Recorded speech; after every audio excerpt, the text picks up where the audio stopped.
All right, let's get to that exploding deficit and massive government borrowing. The Treasury tried to sell 30-year bonds yesterday. It had to raise interest rates significantly to get people to lend it the money.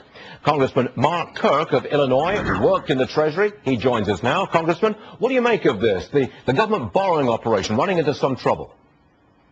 Well, we have to, between refinancing and new debt, we have to borrow at a rate of $159 billion a week. The latest auction showed real problems in the massive requirements of the federal government to borrow.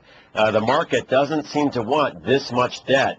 And the danger is, with some signs that the economy might be recovering, this new problem in the bond market could raise interest rates and mortgages, choking off the very economy that the stimulus and congressional spending was supposed to encourage. I put it to you, Congressman, there's nothing we can do about this. This spending plan is set in concrete. You can't reverse it. It will not be reversed. We are locked into this borrowing, and we've got to take the consequences.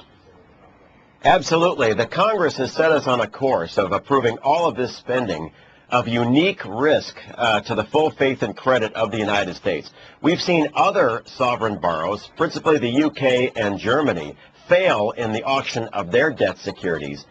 This is a signal to us that we're having problems.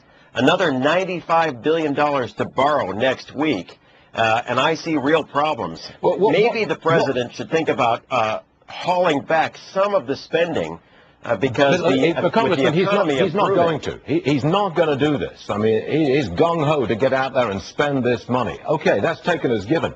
Are you suggesting that there is a possibility that one of these Treasury organs will fail? They just won't get enough people to lend them enough money. What are the consequences of that?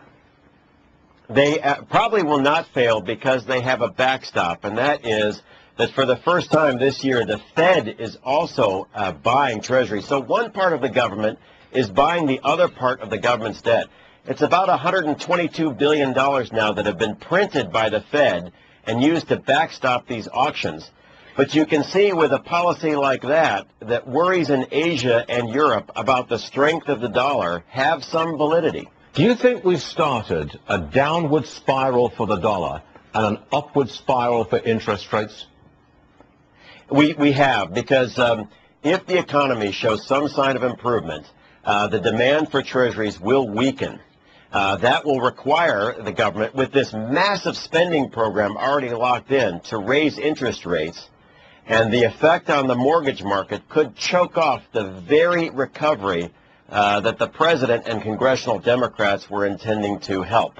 Congressman Mark Kirk, thanks for joining us. Let me remind you, we get a new estimate of the total deficit. That's the total borrowing requirement. It comes from the White House on Monday, and I'm sure you'll be there to watch it with us. Congressman Mark Kirk, thanks for joining us, sir.